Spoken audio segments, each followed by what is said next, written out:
So I think we can start. It's already 3:30, and I want to wish everyone a very good afternoon and welcome you all to this session, which is the presentation on the paper Platformization, Infrastructuring and Datification, Regional Variations in the Digitalization of Indian Cities. So the authors of the paper are Dr. Mary Helen Zera, Khalik Parker, and Gaurav Mittal. The paper discusses the role of government in shaping the smart cities mission through a unique framework developed by the authors. And given this framework, they have tried to make a remarkable contribution to analyzing the performance of selected cities of Karnataka, Madhya Pradesh, Odisha, and Punjab. So it's a very well articulated paper, and we look forward for a very interesting presentation. The presentation will be done by Dr. Mary and Khalik, if I'm not wrong. And I request the presenters to take around 25 to 30 minutes for the entire presentation. This would be followed by a panel discussion, wherein the discussants would have around 10 to 12 minutes for their comments. Then the floor will be open for audience for further questions. But at the outset, I would like to introduce the presenters as well as our August panel. Dr. Mary, she is a senior researcher at the Institute of Research for Development, Paris, currently deputed to the Center for Policy Research as a senior visiting fellow, where she is focusing on the role of small towns in India in the urbanization process and urban energy governance. She has worked extensively in the area of urban infrastructure, urban governance, and urban democracy in Indian cities. She is also a part of the editorial board in the journal Geo Forum and the series editor of Exploring Urban Change in South Asia with Springer. Khalik Parker is a PhD candidate at CISMA, University of Paris City, France, and his doctoral work studies the transformations that digitalization brings to urban governance in Bhubaneswar, Odisha. We are also joined by three panelists, Dr. Maitri Prasad Alayamma, Mr. Triveni Prasad Nanda, and Dr. Surya Tiwari. Let me introduce them also at the outset to have an uninterrupted session thereon. Dr. Maitri is a postdoctoral fellow at the Center for Place, Culture, and Politics of the Graduate Center of the City University of New York, with interests in urban theory, labor migration, and politics of development. Maitri is a critical geographer whose research interests primarily revolve around migration and urban transformation in contemporary India. She received her PhD from the Center for Development Studies in Thiruvananthapuram, Kerala. Mr. Triveni is an assistant professor in the Rix School of Built Environment, Amity University, Noida. He's an architect by education. He completed his graduation in architecture from School of Planning and Architecture, Bhopal, followed by a post-graduation in infrastructure design and management from IIT Kharagpur. He has been contributing to academic and industry-sponsored research, student outreach, and running training modules for industry professionals, along with regular academic teaching for subjects like procurement and tendering, construction contracts, dispute avoidance, and resolution in projects. Our last panelist is my own colleague at ISID, Dr. Surya Tiwari. Surya is a PhD in geography from the Delhi School of Economics, University of Delhi. She has contributed extensively to ICSSR in the preparation of Journal of Abstracts and Reviews Geography. She has also worked as research officer in a project, Urbanization of Uttarakhand at ISID, and she specializes in urban and regional studies.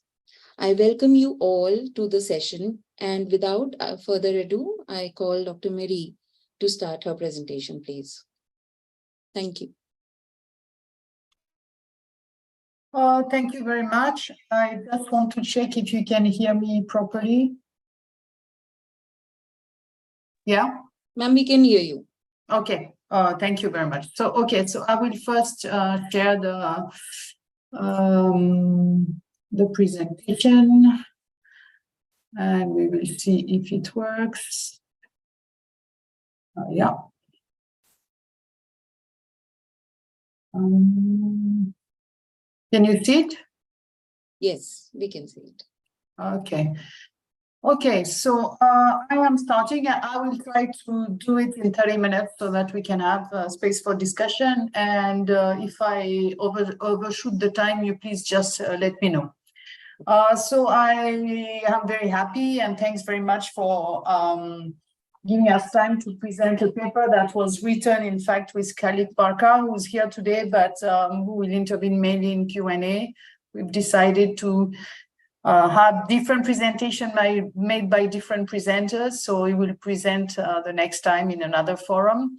And also written by Gaurav Mittal, who's not here today, but who has been a strong contributor to the paper, but also to the project. And I'm just giving you a few lines of introduction of this project and giving you the context of the research. This paper was written as part of a project which is funded by the French Agency for Development on urban governance in India through the prism of the 100 Smart City mission. In this project, we really focused in the beginning on questions of urban governance, and over time, we realized the importance of the process of digitalization, which was ongoing. We mention here the members of the team because their work has contributed to our thinking of this framework. Bharati Nakiran, Kanchan Gandhi, Sushmita Roy. And here you will find a number of publications. Doesn't matter if you want to know what we have done, you can just write to us. Just to contextualize again, as I said, this work was done as part of a work on Smart Cities mission. And there are three main readings on the Smart City mission, especially in terms of what it does to urban governance. The first reading is really to see, I mean, it is rather an old reading. Now the readings has kind of changed, but you still have people thinking that the Smart City mission is actually a bit of the same as compared to other urban missions, whether we go back to JNURM or even compare it to AMRUT, with, of course, the idea that cities need good infrastructure to be competitive in terms of economics, or considering that it's a rather classic exercise of planning for the city and deploying a number of classic infrastructure, whether it's networks, transport infrastructure, etc. There is another reading which is sitting on the other side of the scale, which is looking at Smart Cities mission totally as a disruption from the past, with the idea, as Ayana Datta puts it elegantly, the idea of leapfrogging India towards a digital future, or even in terms of disruption from an institutional point of view with the creation of the special purpose vehicles, which is an instrument to transform governance, especially around the idea of going faster, being more efficient. So the idea of speed urbanism. There are also some scholars who have looked at smart cities more in terms of the idea that it creates or it builds towards the rise of a surveillance state, especially these are the researchers like Praharaj who have worked on the integrated command and control centers, or those like Uttara Purandare and Kalik himself, who have looked at the, let's say, the kind of imbalances or disconnections between the speed at which digital technologies are being deployed and the legislations that is a bit behind.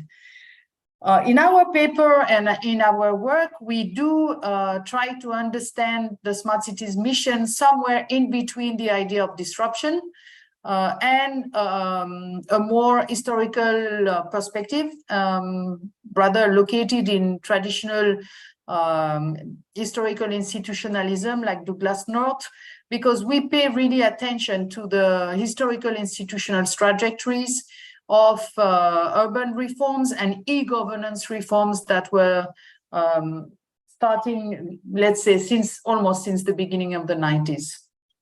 And this is in this tension between disruption and pathway, historical pathway, that we locate our work.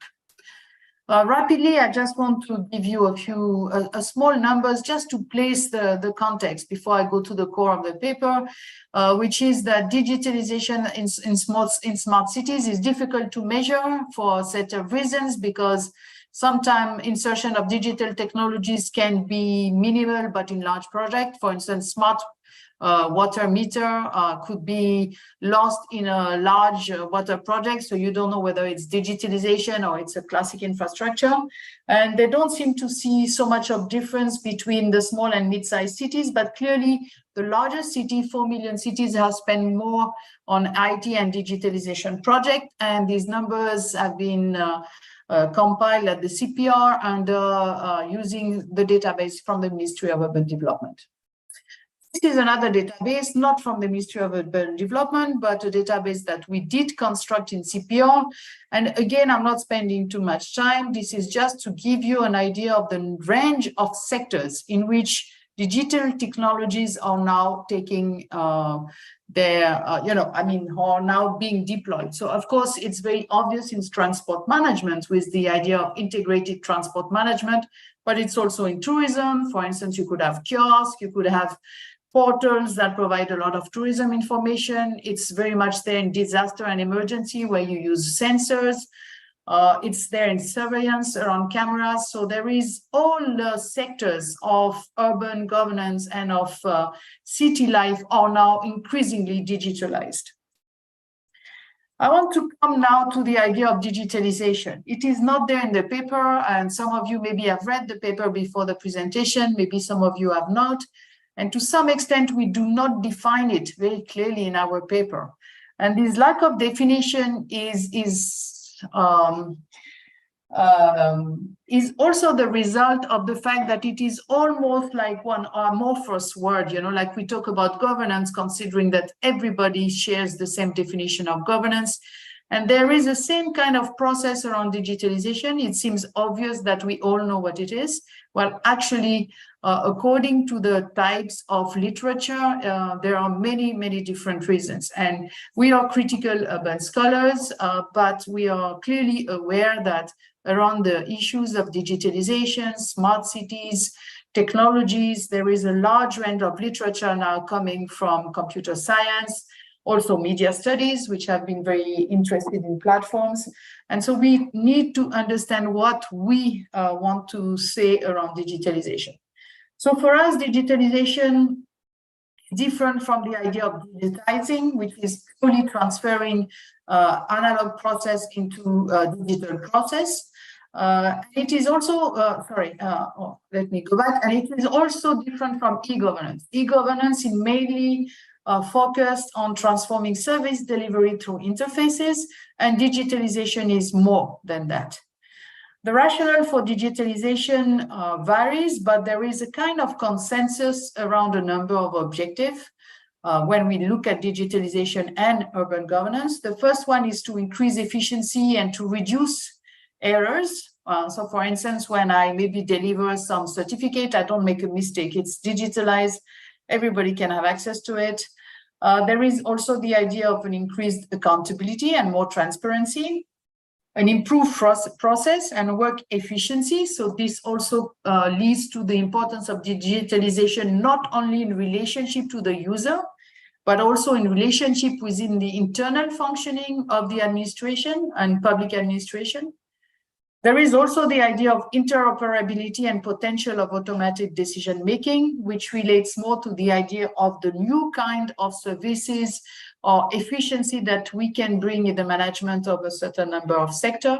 And something which is new, which was not there very much before in the language of urban governance, which is the creation of value, which means that with the kind of data that we can collect, that we can relate to other sets of data, there is a possibility to create values that cities can unleash to create new forms of revenue, for instance.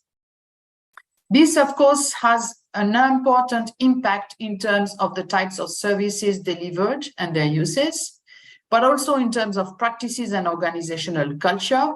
We are not going to talk about this very much. This is not the focus of the paper, but in our understanding of digitalization, the manner in which the insertion of digital technologies is transforming practices and organizational culture is very important. This will be most probably another paper.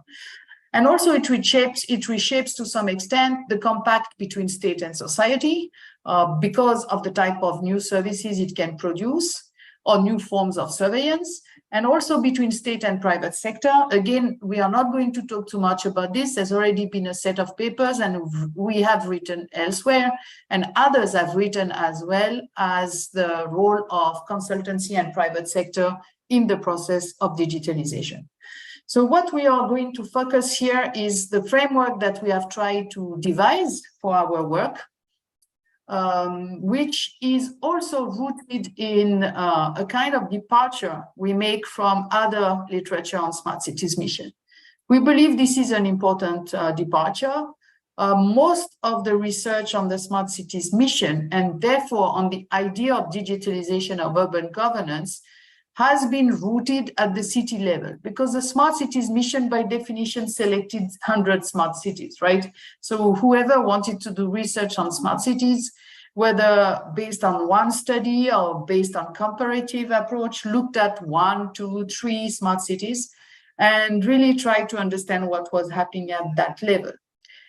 Well, when we started to do fieldwork, and especially when we started to look at digitalization, that's mainly the work that Kalik is undergoing and as part of his own research work, we also started to realize that a lot of decisions were also kind of negotiated, discussed, sometimes decided by the state governments themselves, and that it was very important to reintroduce the level of the regional state within our understanding of the smart cities. By doing this, as you will see later in the presentation, if I'm able to do so clearly, it opens up a more complex and a much more, I would say not messy, because we call messy what we have difficulty to understand, but I would say a complex framework and a complex landscape of digitalization. So this is important because we also consider, as I said before, that the development of smart city in India is pathway dependent, is not just a new phenomena. It's inscribed into longer histories of e-governance reform, but of course also not only e-governance reform, but urban governance structure that we all know as being fragmented, as being spaces of negotiation, as being sometimes centralized, decentralized. These kind of tensions have been underlying the urban governance structure for the last 2-3 decades.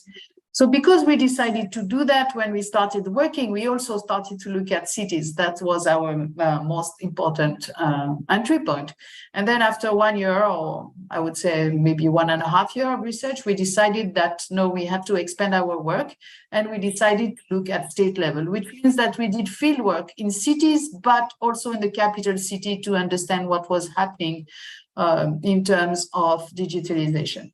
So we did fieldwork in Karnataka, and in particular in Karnataka, the city that we chose was Mangaluru. In Madhya Pradesh, we did fieldwork in Bhopal, and we have just started fieldwork in Satna. We are a bit late, but we already have some understanding of what is going to happen. Odisha is Bhubaneswar, which is also the capital, but was chosen also since it was the supposedly leading city within the Smart City Mission program. And in Punjab, we chose Ludhiana. There were some reasons. Of course, Karnataka has always had a strong state, even though it gave some agency to its cities. There is a form of centralized decision-making. And in digitalization legacy, there was also very early on the creation of a state agency called the Karnataka Municipal Data Society, as we will see later, play a role in the insertion of digitalization at the city level. Madhya Pradesh has, on the contrary, a rather long tradition of decentralization and has often been considered as a city that, one state that, for instance, took seriously the 74th Amendment, contrary to many other states. Odisha has a more centralized decision-making as well, and is really trying to develop e-governance strategy at the state level, which is quite clearly articulated with a vision of what it could be done at the state level. In Punjab is a bit conflicting, and Punjab is a complicated example actually to look at, because there is a very centralized decision-making in terms of urban governance with very limited delegation of powers at the level of municipal commissioners, for instance. But at the same time, to some extent, the pathways of e-governance reforms led to very decentralized digitalization, I would say,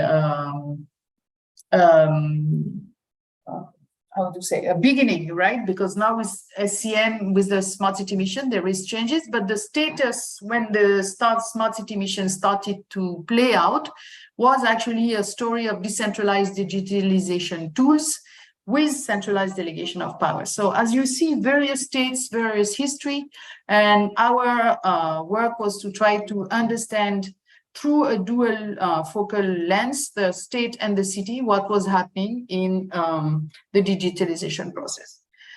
Now, when we were trying to make sense of it, we were looking at how it was playing out, and we were trying to understand how these various experiences at the city level, at the state level was actually playing out. And we came up, or we tried to organize our ideas of what we were seeing around three pillars. I would say they are the three pillars of what is digitalization. And as I said, if for each of these pillars, we would need to go much deeper into understanding the kind of organizational changes it brings and culture of practices, which we are not doing here, but we can discuss later. So these three pillars, they are complementary, they are interrelated, but they are still different. And to some extent, we also struggle with the idea that there was a form of chronology. We were wondering whether we needed to think first of infrastructuring or platformization, and I will explain to you why. But we decided to really think of these three pillars as non-linear, as they could happen around the same time, they can happen together, they can happen in a complementary manner or not. So the first of this pillar is what we have called platformization, taking from the work of O'Reilly, who was the first one to coin the term governance as a platform. And what we understand by platformization is a very diverse and system of transferring a set of governance functions to various dispositifs. Okay, I use dispositif very much like the STS literature is using the term dispositif. And that could be applications, that can be web portals, that can be platforms, that can be interfaces that are developed either at the city or at the state level. And these functions that are transferred, they touch upon three types of elements that a city has to look at when it tries to manage its functioning. I mean, I don't know if functioning is the right word. The first one is when you have to deliver service, basic services like billing, taxation, grievance redressal, certification, licensing. This is a direct service delivery to a user. The second one is when you try to improve your efficiency of services, you want to manage it, but you also want to optimize. And the idea is that there are platforms, applications that can help you to improve. And this is typically found in traffic, for instance, regulating traffic regulation, optimizing routes. This happens also in solid waste management very critically in many Indian cities by, for instance, again, optimizing routes of solid waste collection. And of course, in public transport access. So for instance, developing integrated platform where I can check which bus I take to go where, maybe integrating ticketing. There are many ways to improve the public transport access. And the third one is monitoring through infrastructure. You monitor your infrastructure. You know, for instance, where your trucks are, you know, where your cars are, you know, where your water supply store reservoirs, which stage, how much water is in your reservoir. You are monitoring your service delivery, and you can also, of course, monitor security through surveillance. This is one aspect of digitalization. The second one is infrastructure. Infrastructure is very much the kind of backbone infrastructure that you require to have a more, I would say, digitalized form of urban governance. So when we created this framework, I don't know if I can use that term, that's a bit, but when we thought of this framework, to some extent, we tussled with the idea that, okay, infrastructure should come first, maybe before even platformization. But this is not the case because, as I said, there is a history of e-governance, and many of these platforms, platformization is really the idea that the city is going to coordinate all these different dispositifs. I prefer the term dispositif to platforms. So some of them already existed even before there was a process of creating a strong backbone for digitalization. This implies, for instance, all the tools for acquiring data, for instance, sensors, citizen apps, which are very different tools, right? A citizen app is really, each of us give data that the city can use to develop or to create value, for instance, but sensors could be put on the river or to measure pollution, air pollution. There are very different type of technical devices. There is also the need to develop backbone infrastructure for data aggregation and storage. So of course, that includes databases and the kind of wired networks. For instance, some cities chose to have fiber optics, some decided to have other forms of network, but all the cities have moved towards creating that baseline infrastructure. And data analysis, which means creation of algorithm, creation of optimization algorithms, which can be used sometimes in platformization, but often with the idea that these frameworks can be interoperable so that you can use them for different services. The third pillar of our framework is datification. Datification somehow cannot happen ex ante. It will happen once you already have some infrastructuring process in place and once you have a number of dispositifs that can be coordinated and that can be linked to each other to produce this process of datification, which means that I can collect and I can use a large number of data or dispositif platforms to fulfill a much more predictive governance forms of governance. This means I acquire, I standardize, I monitor, I develop real-time analytics. I think of solutions that can be predictive. I'm not trying to manage, for instance, transport is very clearly the case that has often been quoted, and I can further commodify. So this is the framework we started to use, and we felt, and we still feel, but we are happy to discuss it in the Q&A, that it helps us to understand what's going on in the Indian cities of today. So I'm just going to give you, I have, I think, 8 to 10 minutes left. I'm just trying to give you some of the results. I mean, they are preliminary results in manner in which these 3 pillars are being, I would say, deployed in the cities and in the states we have been looking at. The first one is I want to talk about platformization, because platformization, and maybe you've seen that in the paper, seems to be a bit messy part of our paper, if I may say so, because there are very different features to what is service delivery and what is service optimization. At least that's how I understand it. So on the right, the image you have is an example of the Karnataka Municipal Data Society. I mentioned to you before that in Karnataka, there is a legacy of thinking at the state level. And when the e-governance reform started to play out, Karnataka created the Karnataka Municipal Data Society. And if you see on this slide, you see that you can log into that interface and you can do a lot of things. You can apply for a trade license, you can apply for building license, you can do your property tax calculation, you can apply for your water connection. So there is a form of unification in some sense, or even centralization, or I would say regionalization of service delivery platforms. This is also happening in Punjab under M-Seva, and this is also happening in Odisha under Sujog. And this is part of Digit, which is an important player and in platform developed by eGov, I think, yeah, at the national level. And when we look at service optimization, which is another aspect of what we've called platformization, this is not so clear because there are many different platforms, often at the city level, sometimes developed also at the regional level, sometimes in contradiction with each other, sometimes being integrated at the regional level. And for instance, this is the case with building approval. This somehow can seem a bit confusing to say that we have unified and parallel platformization, but at the same time, this seems to me quite logical because it relates to the kind of relationship you have between the city and its user, right? So a delivery platform is almost a process of licensing and certification. It's almost a direct linkage.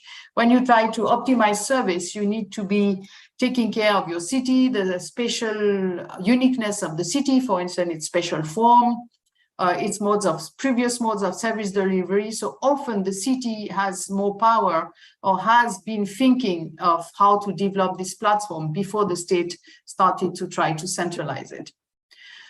When we look at digital infrastructuring, the few things I can say is that there are a large number of different forms of infrastructuring beyond what I call the backbone, which is the wired system, which can be optic fiber or other systems. For instance, hybrid infrastructure is very common, but can vary from one city to another. For instance, Mangaluru decided to have smart roads, but that was not necessarily the case of other cities. Traffic poles were very much present in Madhya Pradesh. So in Ludhiana, the focus was much more on surveillance camera, and surveillance camera is most probably the main infrastructure that you can see in all the cities. It's really ubiquitous, and other people who have worked on this question, like Sanjay Srivastava, has also shown the importance of surveillance camera. There are strong variations in network. For instance, in Karnataka, there's a very strong centralized model.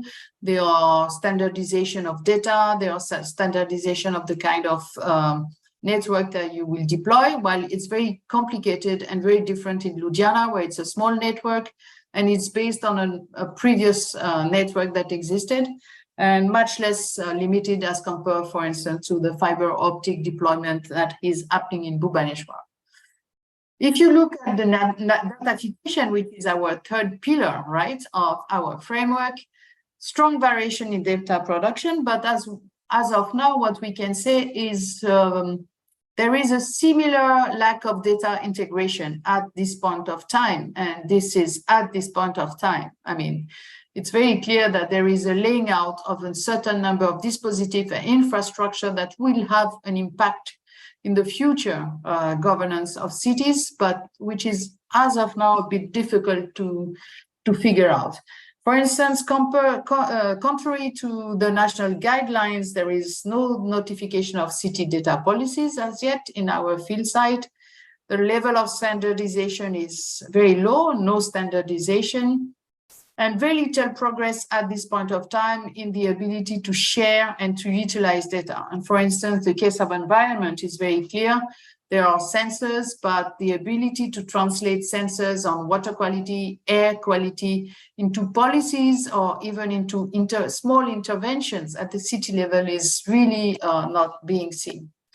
So talking about the future of data commodification, maybe we will do so during the Q&A, and I think this is more of Calix's favorite topics. As of now, is not very much seen, but we can think that there are some bricks which are put in place for that future. I want now to move directly to the conclusion. by bringing back the idea of scalar trends of digitalization and some other our findings that you will see can be contradictory.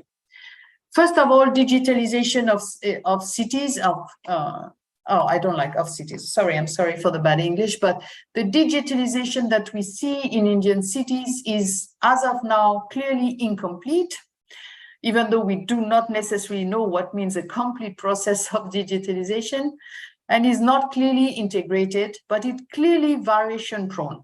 There are a lot of variations which are not always easy to capture.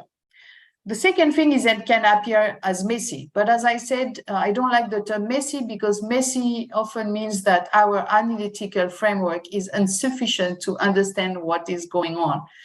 So I would say that it appears messy because of these regional variations, because also of the scalar trends of digitalization. And it varies according to the type of digitalization process that is ongoing. So, wait, I'm sorry, I can't see this, so I'm moving this. States and cities are moving towards a more unified model of urban service delivery, as I mentioned before, in particular when it comes to services such as billing, building approval, certification processes, which means services that can easily be automated without having a clear understanding of the spatial dimensions of city governance, because they are somehow, I would say, almost scalar-free, if you want. When we look at service optimizations, they are complex because they are situated within the city geography and the spatial uniqueness of the cities, right? And therefore, these type of platform are much more driven by the smart city mission because they are driven within, even though these are not cities institution, they are SPVs, they're special purpose vehicle, but the special purpose vehicle, they are still located within a specific geography. So this is where we can see differentiated choices by cities, which are also linked, therefore, to the city needs, and sometimes simply to choices also of infrastructure. Consequently, service delivery platforms seems and are more successful than service optimization platforms. But saying this should not distract us from the fact that they require different conditions of operation management and even in terms of a work culture that I didn't go into. Datification presents some similarities because city data practices across SPVs and other agencies are very clearly influenced by the national guidelines and the national policies. So to some extent, the thinking within the SPV is much less, I would say, influenced by the specificity of the city. At least that's my understanding of it. Khalid might disagree and might say something else in the Q&A, but I think that because this is less, I would say, I don't like the term geographically dependent, but to some extent, this is what I'm trying to hint at. Therefore, city data practices have much more commonalities and much more influenced by the national guidelines. And data monitoring, and of course, we can talk about surveillance in the Q&A as well, is common in all the sites, even though it can take different forms. But the idea of data monitoring, I think, is now a common value and a common cognitive framework for all city commissioners and all head of city agencies. And with this, I will end, and I hope on time, and I will leave the floor for discussion. And I'm looking forward to the comments by all of you on this paper. Thank you, ma'am, for a very nice presentation. I would call upon Dr. Maitri to kindly give your remarks and comments. Hi, everyone. I'm very happy to be here and discussing Mari Helen's and Khalik's paper, and also to be invited at ISID.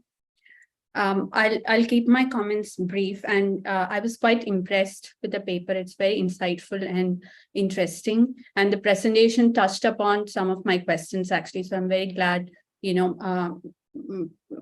Professor Zara took those up.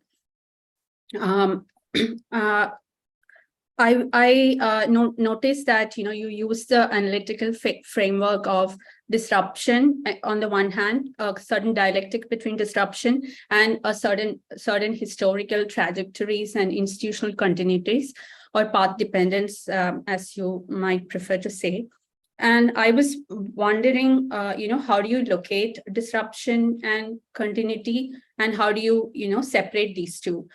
For example, I wondered while listening to you whether digital itself constitutes a certain kind of disruption, in the sense that are you locating it in the technology, and whereas you are locating continuities in the institutions, in the physicality of things, in the materiality of things, or in the geographic, just as you have mentioned, the geographic itself as being a repository of this continuity.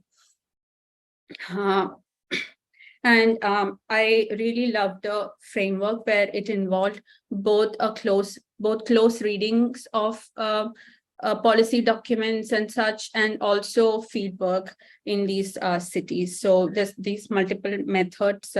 It always brings out a lot of insights, and was quite clear in your paper as well as in the presentation.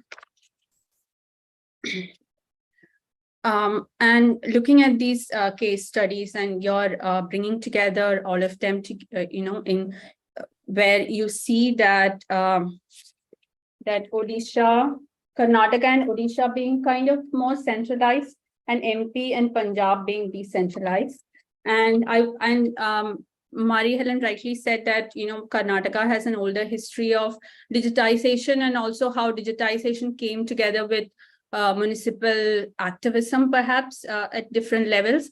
And but I thought maybe Punjab also has such histories of local mobilization, but it somehow didn't translate into this digital aspect, perhaps. I'm not sure. So I wanted you to bring out, it'll be amazing if you could really integrate your own previous work in subaltern urbanization and everything into this 4 different case studies, where you could actually not just be content with institutional histories of e-governance, but also about longer histories of not just urban governance, but in general spatial histories, history itself.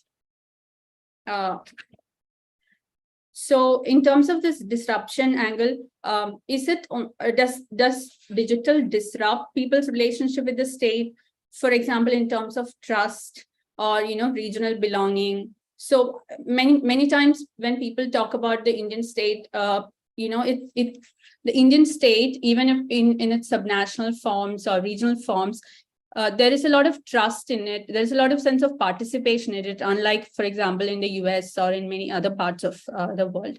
So how is the digital go along with it, or does it, does it disrupt that sense, in the sense that does it become inaccessible just by this technological thing?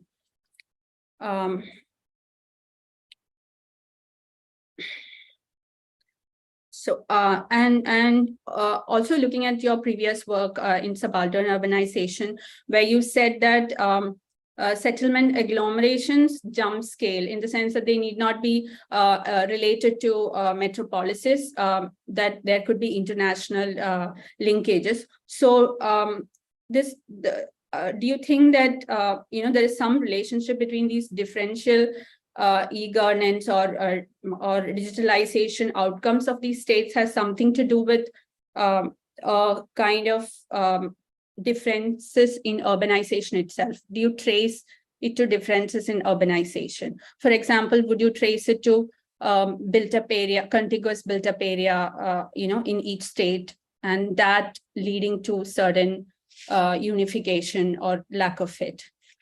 So how do you relate this to your previous work? Is it will be an amazing thing to do. And does these the choice of the cities are also very interesting, because you have chosen not Bangalore but Mangalore, which is an upcoming city, Ludhiana too, and and MP, I don't know much, Odisha. So these seem to be places where there is one big city or 2, 3 big cities. And then there are, many second tier and third tier cities. So what does that say about, how do you bring together that differences into this differences in digitization? Mm.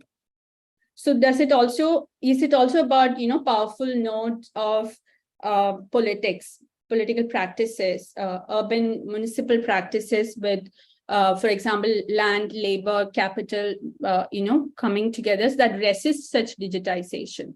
Or do they, and whenever you see something like, oh, this city doesn't want to give all of its data to the center or to the state capital, does it mean that the city doesn't want to give all of its information regarding all of its operations to the central government or the state government straight away? So why is it happening? Is it only because of certain technological issues, or is it because they don't, that kind of transparency, recalling Bhuvaneshwari Raman's work, is about ceding power of local municipal practices, and this also reminds me at a particular place in your paper where you say that in these SPVs, in the governing boards of these SPVs, you see many bureaucrats who are these powerful men or women who come up in the state space, and not so many local representatives, which they are if you go by the policy document, they are supposed to get in more of the local representatives. Instead, you see more of these bureaucrats. So what is this neoliberal bureaucracy in the age of digitization that has come up that's different from state bureaucracy in the previous era? So, and you talk a little bit about welfare delivery systems and how those are being digitized. I was also wondering about, for example, in Kerala, we have something called Akshaya centers, which are enrollment, physical infrastructure in each panchayat or ward for enrollment into these schemes. So, which would mean a room and 2-3 employees to get people enrolled into schemes. So, do we have such things in these states? And do we have do we have evidence for that? That will be interesting too. So a little more about the welfare delivery system being, the people's participation in the welfare delivery system. And I think you have a wonderful account of the surveillance practices and these quasi police and quasi, government stuff that this infrastructure does. It will be also interesting to bring in the welfare aspect of it.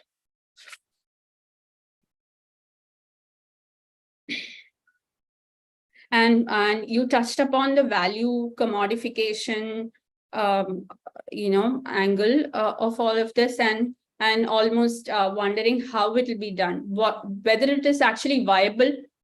Is there any?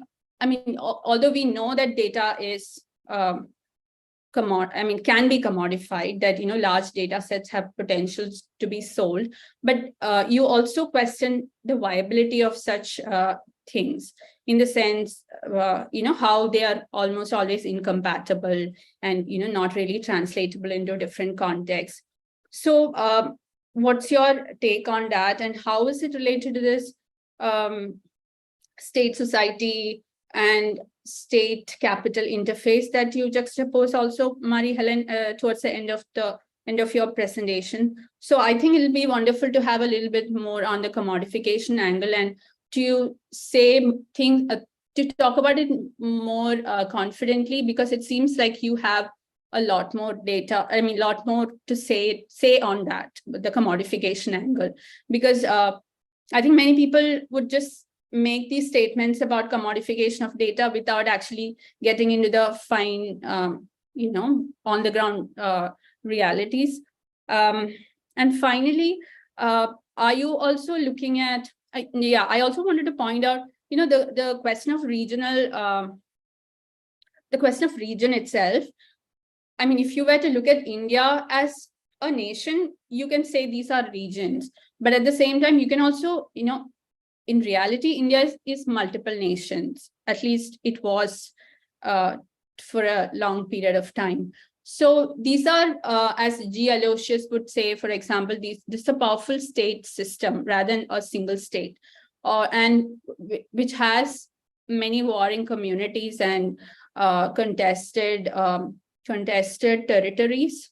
And the words we use, whether it is region or subnational or anything, would kind of like will be incomplete or would feel like messy, because our framework is this nation, and then we call these territories region. So I would also, it will also be wonderful if you were to actually pay a little more attention to the idea of region. At the end of it, can we expect these cities to emerge independent of these states? Are you pointing at that? Like, do you think that, that these cities eventually would emerge as capable of networking among themselves across these state boundaries, and probably lies with the central government?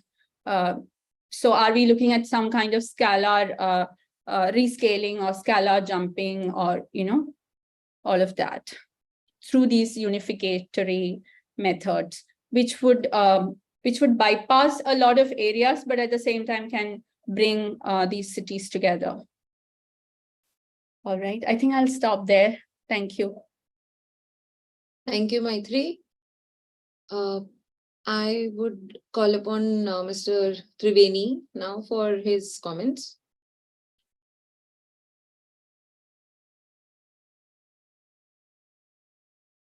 Triveni? You're on mute. You're on mute. But before that, I would request Dr. Mary, if you want to respond now, or you want to, sort of let the discussants. Well, maybe I can give a few responses, short, and then keep the rest for later, because it's fresh in my mind. I will leave the commodification question to Khalik, as I said before. I think you made a very strong point. Welfare, I keep it in mind. This is indeed a very important question. As I say about how it changes bureaucracy and the question of power, yeah, I think it's a key question. We don't look at it at all in the paper, and I think this is, we could not, I mean, we try to build this framework, and this with the idea that it will help us to understand how it, unfolds in terms of city-state relationship, in terms of a power relationship, in terms of understanding changes in bureaucracy. But I think it's a key question. We need to think about it more seriously. But yes, you're right. I mean, around data sharing, most probably is one key aspect or key analyzer to understand how it changes power relationship between the various scales of government, but also within organization, because new actors will have new power, right? For instance, city data officers or those who are managing the algorithm will have now more power, maybe, or less. I mean, they will have reformatted power as compared to those who used to manage file or who used to manage by doing visit on the ground, for instance, field visits. So this is very important. I agree with you on the idea of region. In fact, when we started to think of region, I was wanting to place it with the work that Prerna Singh has done on sub-regionalism. And I think it's an important work. And we are not yet at a point where we can actually argue this very strongly, but I think that was our ideas. In fact, that, there are such strong history of sub-regionalism that they should be playing a very strong role in digitalization, and might be a form of resistance to center, unification. About digital transforming perception of state and trust, and whether it becomes inaccessible, key questions would most probably differ according to social groups. Again, this kind of result will come out most probably more clearly in our city papers. For instance, in Mangalore, we show very well that around the establishment of QR codes, there's for solid waste management kinds of create a very strange perception of what is this tool? Is it for solid waste? Is it for property tax? Is it for surveillance? And that can play out differently according to the socioeconomic of the city, or even the manner in which cities have dealt with, for instance, the diversity of the social groups within the city. It's not in the paper, but I think we need to be much more attentive when we look at each city experience.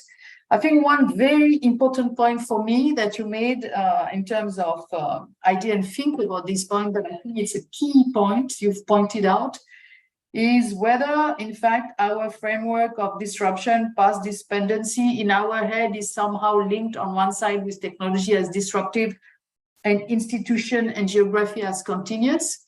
Logically, it should not be if we want to have a real framework of looking at this binary. But maybe in our head, that's what is there. So I think I need to think much more about it, but I think it's a very, very nice question. Maitri, thank you very much, because I think it forces us to untangle three dimensions, which is technological dispositif, which is institutional history, and which is the geography and the uniqueness of the city. And these three dimensions, I don't know how they play out in disruption versus continuity framework, but I think it's a very key question. Thanks for having asked this question. Thank you. I now invite Triveni to give his comments. Thank you. Thank you so much. I hope I'm audible clearly. Yes, you are. Yeah, thank you, Norma. Thank you so much, Marie, for that, for putting across your views on the paper. I've gone through the paper, and I have some points here which I would definitely want to know more. In fact, I would come from a unique perspective because I have very close relationship with two of the case cities that you've taken, Bhopal and Bhubaneswar. Bhubaneswar being my hometown, and Bhopal being a place where I spent my 5 years of my undergraduate studies. So I can actually relate a lot to what is happening in the paper, and I've actually seen this change, and not only as somebody who lives in those cities, but also researches on it. So I've also done some research on smart cities and how the digitalization has evolved over the years. One thing I think which just stood out from some of the aspects in the paper here was, if you notice that, if you see Odisha, MP, Karnataka, and Punjab, we can definitely, according to your paper, we can definitely rank these states represented by their cities in a decreasing order of better adoption of these tools, of these platforms. And is there any correlation with the stability of governments there? Is there anybody? Is there anything where? Is there any connection there? If you can think of it, because Odisha being a state where the CM is repeating his fifth term and looking very easily supposed to sail through for the sixth term as well. So is that somehow enabling the administrator of these three departments, as you rightly said, BSCL, BDA, and BMC, they're all, three of them are headed by the same person.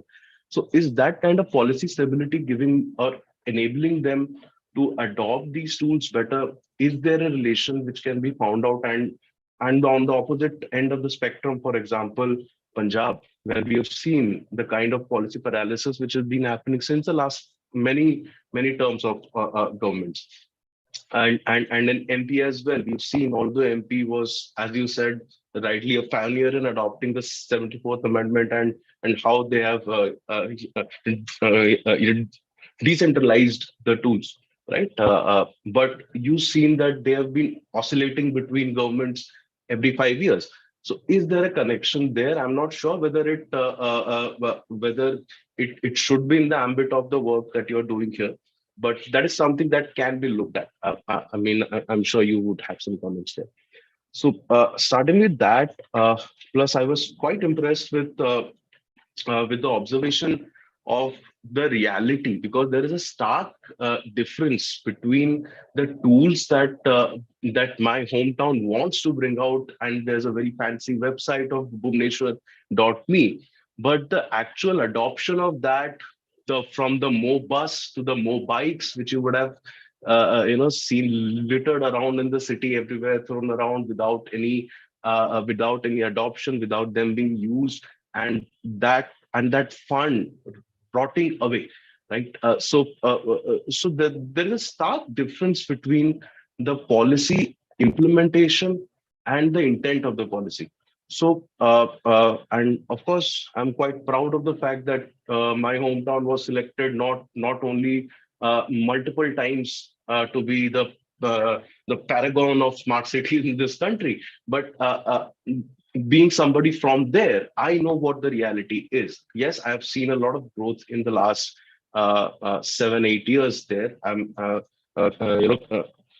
credit where it's due, but there is still a lot to be done there. And the implementation of the tools that have been adopted, the grassroots levels as to where it can be adopted, there is still a very stark difference. I think you gave an example of Mangalore about the QR codes as to what are those QR codes for. So the same thing is happening there, right? So I have seen this happen where the SWM collecting agencies would come and take the segregated bins, but they would be actually putting those bins together in one bin. So the policy which is being made to segregate the waste, which would be going to separate facilities, is not happening. So there is a stark difference between the policy intent and the policy implementation. So if that can be studied in not in some further, I guess you're mentioning about city papers which are coming out. So if some focus can be put on some sections dedicated to that, that'll be great. And there's another point which Maitri actually also mentioned, which I would also like to point out, where you mentioned that the nomination of senior government officers to the boards of of these SPVs. So is it something which is helping these smart cities to translate the intent of the government better, or is it I would not like to use the word hogwash, but that's what it is, because I actually did some interviews with the chairman of BMC and BSCL uh, uh, uh, a couple of years back, and I got to understand the insights of it, of course, which could not have been put on record, obviously. But is it enabling the governance, or is it a factor where the government wants better control uh, for uh, uh, uh, for for whatever reason it is they want to? So, does the state government want more control on these cities because it may be a source of enhanced revenue, or are there any aspects to it which are subaltern and not overt right now? So if that can be studied, if it is under the ambit of what you are trying to study here as well. Uh, Also, just a second. Yeah. So there's a very good point where you said that internal monitoring of staff is improving the municipal efficiency. So is it being claimed by some literature or by individual agencies, smart cities? So I would like to know that, because I was quite curious if that has been established or not, and how is it studied. So what are the factors which are studied there? Also, yeah, also in the if you look at the lens of the new data, if, protection bill that has been passed in the last month, uh, the question that you have asked here, how are they going to change since the act is now in effect? So it's about the collection of data, anonymization of data, and how do you commodify it? Who actually receives it? How do they handle it? How do they process it, store it? So, and you very rightly mentioned that there is no centralized data policy of any city. So what do they do with the data that they're collecting? So and how to prevent the abuse of that data? So and since the lens is going to change now, since the new act is in place, so how does that change the city's positions here? So that's it. And there is in fact what I wanted to understand is, can Digit, which is the backbone or the core on which many of these city websites or the platforms are built, if that can be used as a tool to enforce data protection or any in or any policy imperatives related to data. So if that can be done through Digit, because Digit is the common key in between all these platforms, if something can be done through there. So that's it from my side. And thank you so much for this paper. It's quite insightful and a fantastic platform to jump onto other aspects of these studies. So there's a lot of scope to study beyond this as well. Fantastic paper. Thank you. Thank you, Triveni.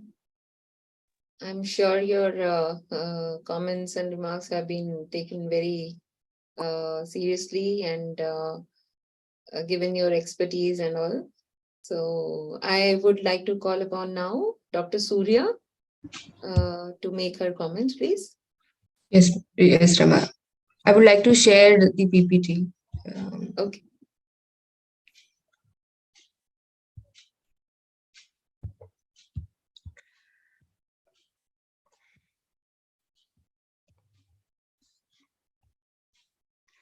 Next slide. So the paper has actually looked into two objectives. One is the disruptions that have been caused by digitalization in urban governance, and the role of the state government reforms in shaping digitalization. Next slide, please.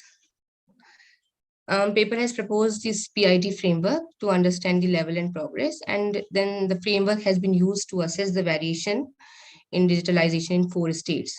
Now, the choice of states that have been taken in the paper are based on the fact that whether they are centralized or decentralized. So Karnataka and Odisha have centralized system, and the other two have MP and Punjab have decentralized system. Now, what I really liked about the paper is that the framework which has been proposed is very comprehensive and the terms are very clearly explained, and it is also very easy to grasp. And the authors have done a good job in not just limiting the work there by giving the framework, they have also applied the model to the states and the cities. Now, one can apply the same framework to other cities and one can understand then the level of digitalization in those cities. I think the authors can also do some kind of scoring of the parameters that they have used in 3 pillars, and they may also try to rank 100 cities in terms of the digitalization, and that will be a good policy document for the government to look into. The important finding of the research is that previous slide. The important finding is also that we cannot sidestep government in understanding the process of digitalization. Though the disruptions have not been clearly spelled out, but what is clear is that the role of government is really important. Next slide. Some of my observations are related to the analysis part, the number of cities that have been taken. So the closer reading of the paper shows that Bhubaneswar has a better service optimization. It also is offering multiple services. So and it is followed by Karnataka to some extent. So the question that arises is whether the centralized system is best system of bringing urban reforms. But if you look at the kind of projects that have been completed, so out of 335 projects that have been proposed to be implemented in the smart city mission for Bhubaneswar, only 26 have been completed. And when you look at Karnataka, out of 25 projects that have been proposed, 80 have been completed. So we really need more clarity on this aspect. What one can do is that one can look into it in terms of cities with a strong municipal government and those with weak municipal governments. So for example, if you see Indore, or Surat or Ahmedabad, and also Pune and Pimpri. These are the cities that bag the Smart City Awards. So one should also look into um, uh, this framework in terms of cities with strong and weak municipal governments. And this is also important in the context that whether this smart city mission is strengthening municipal governments or it is creating a parallel system of governance in terms of special purpose vehicles. We may also look at this PID framework in context of cities with maximum and minimum projects, because ultimately the projects that have been proposed to be completed, they should be completed within a given time framework. So how the cities with maximum projects, how with the minimum projects are doing in terms of smart city mission. Thank you. I'll stop here. Thank you. Yeah, thank you, Surya. I would request now the presenters to respond to the, the remarks that have been, or the comments. So maybe 5-10 minutes on the response. Okay, so I try to respond fast and Khalid can complement. Okay, so very rapidly, thanks for your comment, very insightful comments. I think you have a similar question around SPVs and their institutional role. We have some other works looking at it. We created a database of hundreds SPVs, and right now some of my colleagues at CPR are really doing in-depth interview in other cities apart from the one we are looking at. I think, as you said, Professor Triveni, it's both enabling and more control. It can go together. It doesn't need to be contradictory. I think, according to me, very clearly the SPV makes the process much more fast. I mean, the projects get completed faster, even though they are not all completed, as Surya mentioned, but they are going on faster. Procurement is faster, approvals are faster. Well, this can also lead to more control. This is not contradictory, but there are different histories of SPVs. Some of them very clearly have been under the control of the state, and this is the case, for instance, in Punjab, but this is not always the case. And for instance, you were mentioning Surat and Pune, and there is some work by Uttara Purandare, who's done a PhD on Pune and Surat. The agency of the city is stronger. So if we consider that India is a diverse country, so are Indian institutions, and the SPV is very amorphous and can take different forms. On the difference between implementation and adoption, I think Kalik will answer, especially in the case of Bhubaneswar. I think he's done a lot of fieldwork in Bhubaneswar, so is internal monitoring of staff. Good question. I'm not sure about the answer. I think maybe Kalik has more insights also from Bhubaneswar.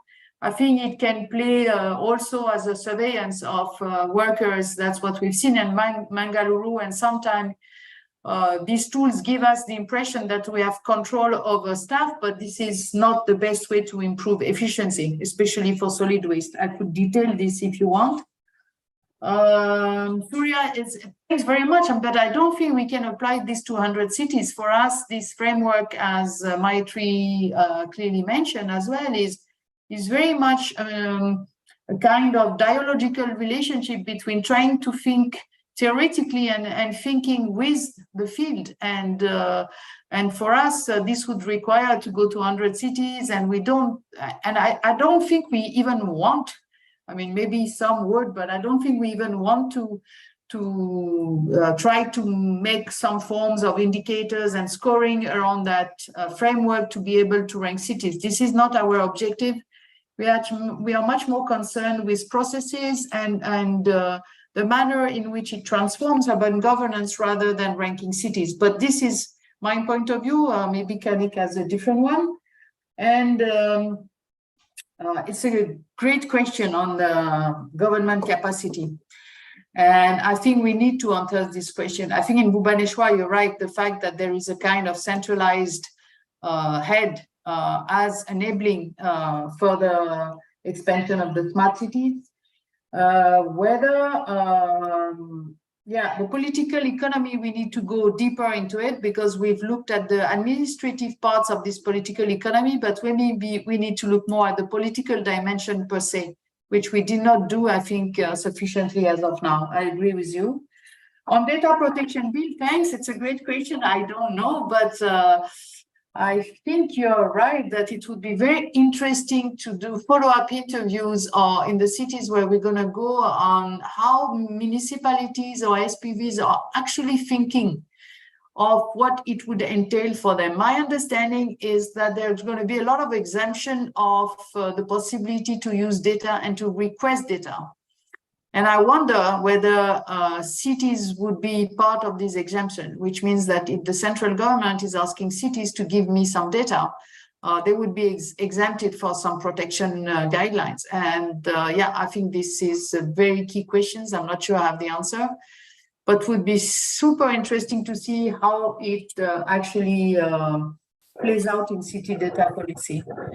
And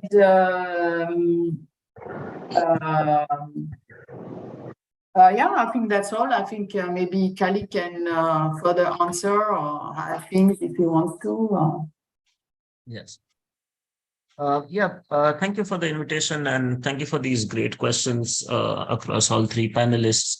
What I'll try to do is I'll try to sort of answer two panelists' questions together. So, for example, there are some common questions about data, or there are certain common questions about who is actually using all of these services and things like that. So, I mean, let me start from below and just hit at the heart of data, which is one thing that, because a lot of this fieldwork was done before the personal data protection bill, even then, all of these cities were asked to develop city data policies. And practically, we found that it just simply wasn't there in most cities. And so even after the bill comes into effect, we do not really know what are the mechanisms by which they are going to regulate this data. Now, compare that to what Maitri's question was, is do we know what is happening to this data and what is this possibility of commodification? That through the Smart Cities mission and through other projects, there already is what is called as a data exchange that is set up. And this data exchange has data from around 20 cities that is already on it.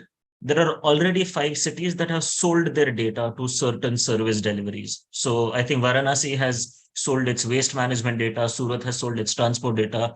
I don't know whether sold or leased or open data, but it's been made available as solutions.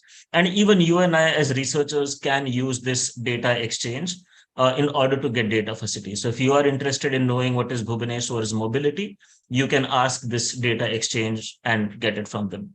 But the point I'm making is that the mechanisms or the infrastructures or the platforms for commodification have already been set up. There already is a data exchange, which is directly taking data from the cities. It doesn't wait for a person to upload the data because it's taking the data directly from the infrastructures on the ground. So, so this has to be evaluated in much more detail as what is actually happening to this data, etc. But if you log on to the data exchange, you can see that around 20 cities data is pretty much available on the platform. This idea of disruption, and I think this also connects to what Professor Triveni said of this legacies, is immediately what I was thinking was that in instances like Odisha or Karnataka, we found that 20 years ago, these state agencies were created for digitalization, for e-governance, for computer applications. So there clearly, over a period of 20 years, there has been a willingness to use these technologies to improve gradually, etc. But perhaps the point of disruption comes specifically with the smart cities, not because specific kind of technologies are created, but in many of these instances, a lot of these older agencies are sidelined. So for me, this is something that the Odisha Computer Application Center is not that big a player. The Karnataka Municipal Data Society is not that big a player under the Smart Cities mission. So the disruption is what happens to this legacy of 20 years of older e-governance institutions, older, clearly technically trained staff who know how to set up databases, who know how to set up portals. All of a sudden, they are disrupted through the smart cities because of the special purpose vehicle and the projects that are created. And that's probably one of the ways that disruption takes place. There's of course things to be said about technology, that now we have facial recognition, now we have automated algorithmic decisions, etc., which perhaps 5 years ago we did not have in our cities. Um, um, yeah, this idea of what Professor Triveni said about digit, and I think this is one thing, that this centralized platforms are more efficient in sort of keeping commonalities. So yes, for example, Digit is designed to ensure that data protection is maximal, that nobody has access to data except very specific approved authorities. And there is a way in which the design of these tools, and there is a way that the design of these infrastructures can allow the protection of data, etc., to take place. But to go into the heart of it, and again, this is what Professor Triveni, you said, like who's using all of this? And Maitri, you asked whether there are service centers or places of access where people go and use these digital services. And yes, I mean, on the outset, like when I immediately went to Bhubaneswar, I noticed, okay, that there are these bicycles lying around that clearly nobody's using. But when I went to the northern part of the city, where all the young crowd from all the academic institutions near the kids campus and all is, there I found the bicycles were thrivingly used. There were multiple people using the apps. There were multiple people using the bus apps and the transport apps and things like that. So clearly there is a way in which some people are using and some people are not using. And this ties into the large question of data literacy in the country and in these regions as well. Because Maitri, there are regional seva centers there in these cities. Some of these are state run, some of these are privatized, where people go and obtain the same services, but there is somebody else entering the details for them.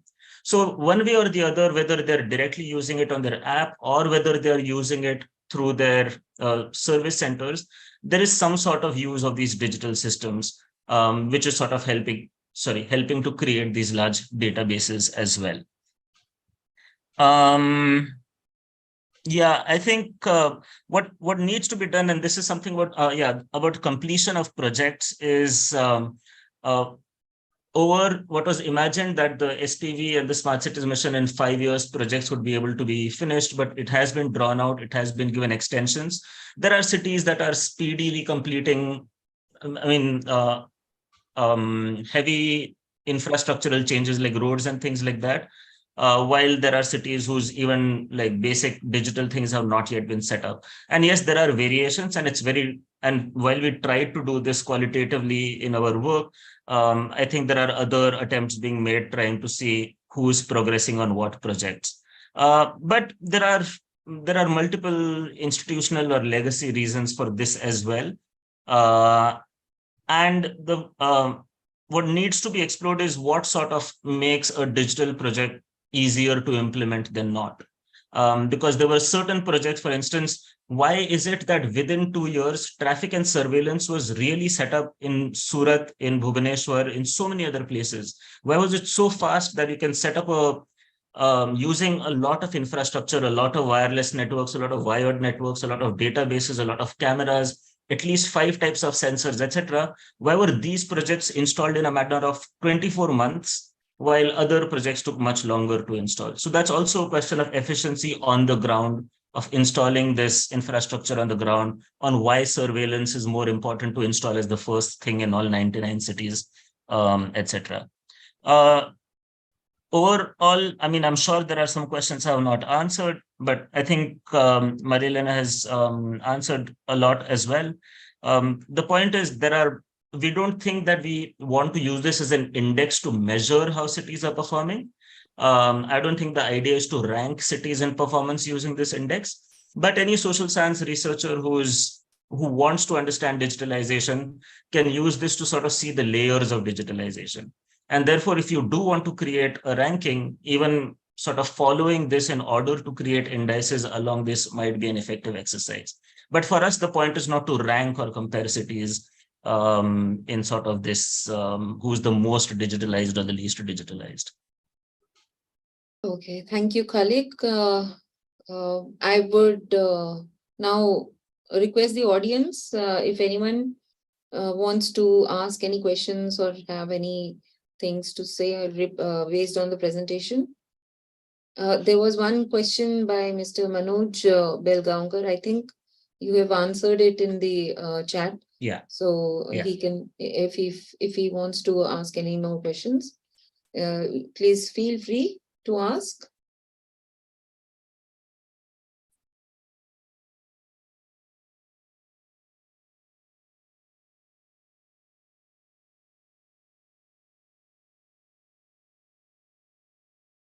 So I think we don't have anyone from audience. I think we can wait for a few seconds if they have any questions.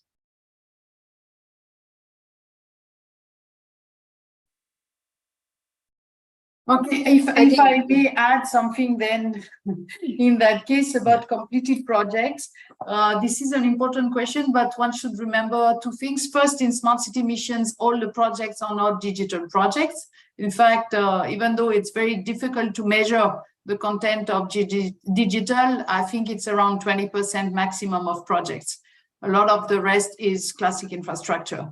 So sometime, I mean, completion of project, if we were to look at whether these are digital projects which are completed, would really need to be looking at the data on project very, very carefully. And the second thing is, and Karik is right, there are wicked projects and there are non-wicked projects. So a wicked project takes always more time to implement in case you need many more agencies.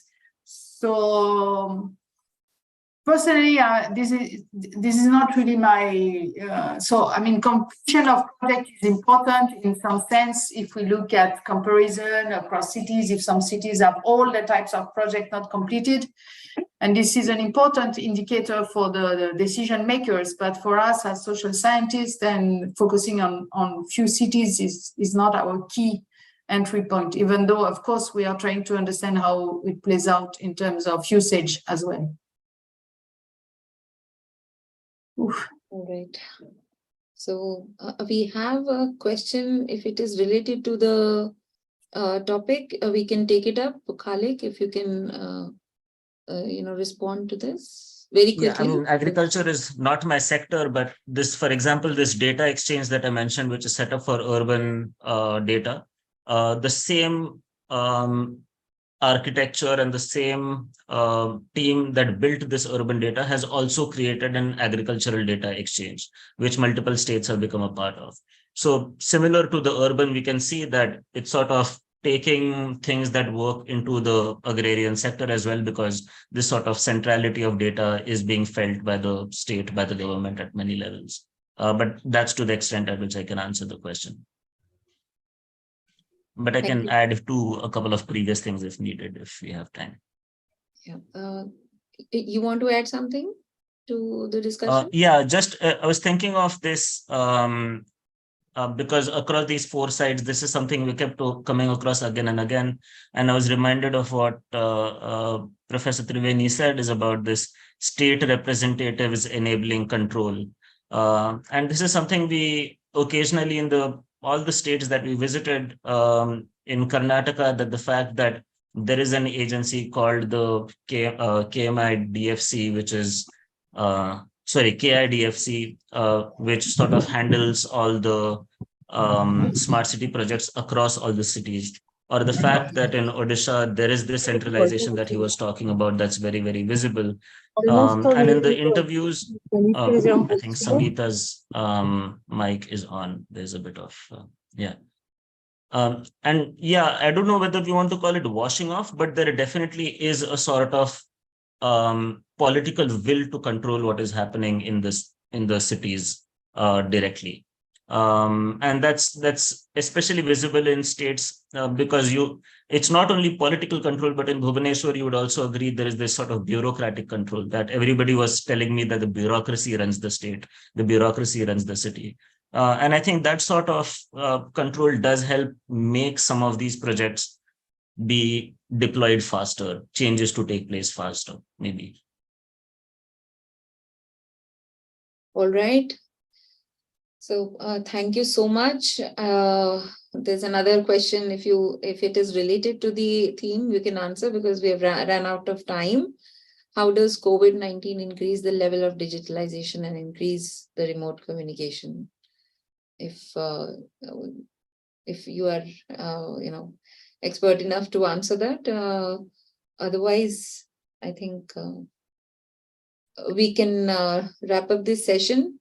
I want to thank you all for having joined this session, and it was really insightful to hear a very very different perspective on how smart cities, the project itself would be a success, and what are the challenges at the government side and the role that it has to play. So very insightful comments also from the panelists, and thank you very much for being a part of it. I thank the audience also. Thank you very much, and good evening from ISID. Thank you very Thank you. much. It was very useful for us, I think. Yeah, definitely. Everyone, Yeah. it's fantastic session. Thank you so much for your responses. Yeah. I'm eager to wait for more of the papers, especially the city papers. I think which would delve much more deeper into the things that we discussed here. Yes, and it'd be nice to hear about your work in Bhopal as well. And Sure. yeah. Yeah, we can definitely connect over LinkedIn. Yeah. Great. Okay. Thank Great. you so much. Thank you very much. Thank you, everyone. Thank you. Thank you. Thank Thank you. you. Bye. Thank you. Bye. Thank you, everyone. Take care. Bye.